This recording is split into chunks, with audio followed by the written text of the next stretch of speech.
Magandang araw mga classmates. Kumusta na ang lahat? Kumusta na ang negosyo natin? Alam kong hindi madali ang magnegosyo at normal lang na makaranas tayo ng problema o pagsubok dito. Pero ganun pa man, itong mga nararanasan nating problema o pagsubok na to ay magpapatatag sa atin para tayo ay magtagumpay. At sa araw na to mga classmates, mag-aaral tayong muli na kung saan ay magagamit natin para mas lalo pa tayong tumatag sa pagnenegosyo. Ang pag-aaralan natin ngayon ay ang 7S of Framework ni McKinsey. Ano ba ang 7S na to? Sige mga classmates, huwag na nating patagalin at diretso na tayo sa ating klase.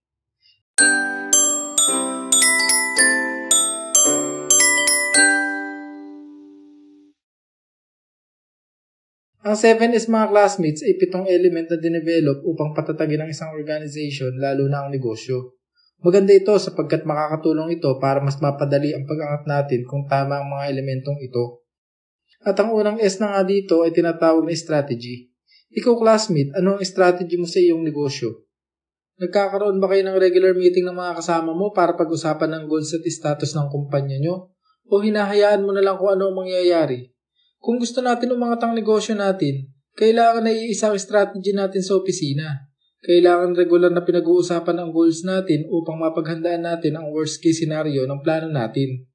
Hindi pwedeng iisipin natin na hindi mangyayari ang pangit na senaryo dahil nagplano naman na tayo nung simula pa lang. Mali ang ganon dahil malaki ang posibilidad na ito ang ikabagsak ng ating kumpanya. Sabi nga nila, if you fail to plan, you are planning to fail. Kaya mas maganda mga classmates na palaging tinitingnan natin ang ating plano upang mapaghandaan natin ang mga bagay na hindi natin gustong mangyari. Ang ikalawang S mga classmates ay structure. Ano ba ang structure? Well, ang structure mga classmates ay ang pagbibigay natin ng mga gagawin sa ating mga staffs. Dito pumapasok ang duties and responsibilities ng bawat isa sa ating kumpanya. Pero ang tanong, mahalaga ba ang structure sa isang kumpanya kung ito ay nagsisimula pa lang? Ang sagot dito mga classmates ay oo. Mahalaga ito kahit nagsisimula o startup pa lang ang kumpanya mo. Kadalasan kasi, kapag startup ang kumpanya ay hindi pinagtitibay ang duties and responsibilities ng bawat isa kaya ang tendency, kapag medyo umangat na ang kumpanya, nagkakaroon ng hindi pagkakaunawa ng mga empleyado at nagkakanya-kanya na ng diskarte. Pero kapag malinaw ang structure natin sa ating opisina, habang papalaki pa lang ang ating kumpanya ay alam na agad ng mga empleyado natin ang kanilang duties and responsibilities at madaling makita ang room for improvements.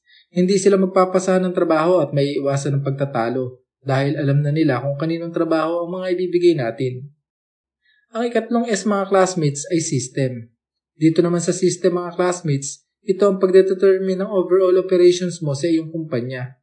Ikaw classmate, sa negosyo mo, malinaw ba ang sistema mo o madaling intindihin ng mga empleyado mo ang operation nyo? O hindi nila ito naiintindihan basta binigyan mo na lang sila ng trabaho? Tandaan natin mga classmates na kapag ang isang kumpanya ay walang sistema o hindi malinaw sa bawat empleyado ang kanilang sistema o proseso sa kumpanya, hindi ito uunlad o aasenso. At ang worst case pa nga ay malulugi lang ito. Kailangan na may policies tayo o batas na kailangan sundin ng bawat isa sa loob ng kumpanya. At sa bawat policy na to, maliwanag sa bawat staffs natin ang kapalit kung sakaling lumabag sila sa pinag-usapan nating policy o batas. Dapat na sundin ng kahit sino sa kumpanya ang batas na gagawin natin, kahit na ang presidente, para makita ng bawat isa na seryoso tayo at sundin nila na maayos ang mga policies natin. Ang ika-4 na S mga classmates ay style.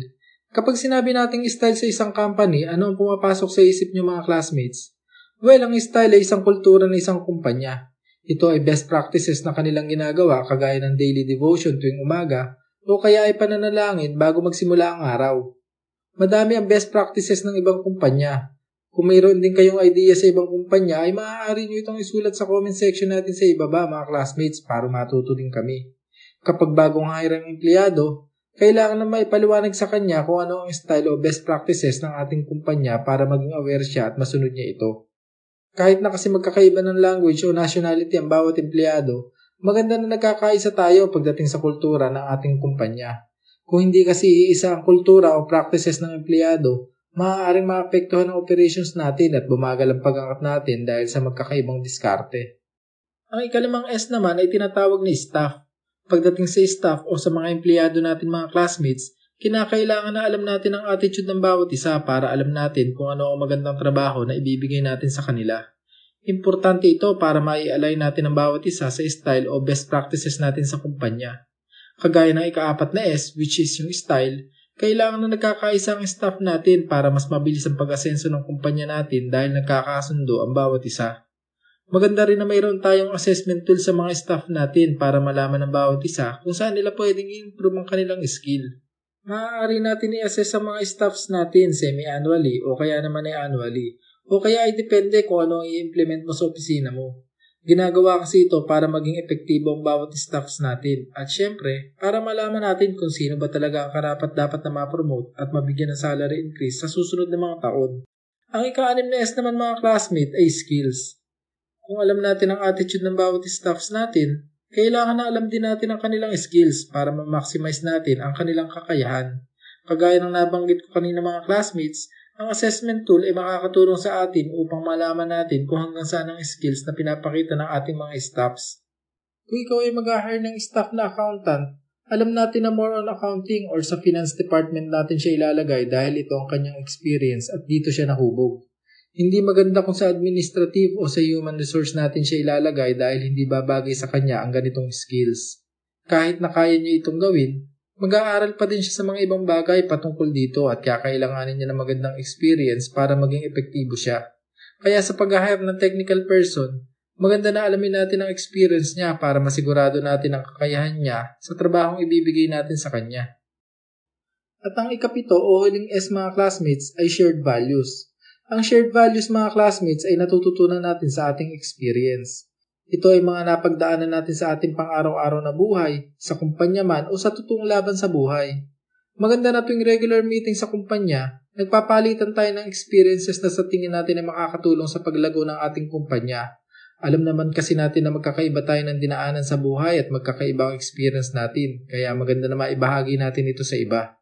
Sa shared values mga classmates, napagtitibay natin ang style o best practices natin sa kumpanya. Pinapaganda din ng shared values ang samahan ng bawat isa sa kumpanya dahil sa mga maling nagawa natin dati at kung paano natin ito naitama.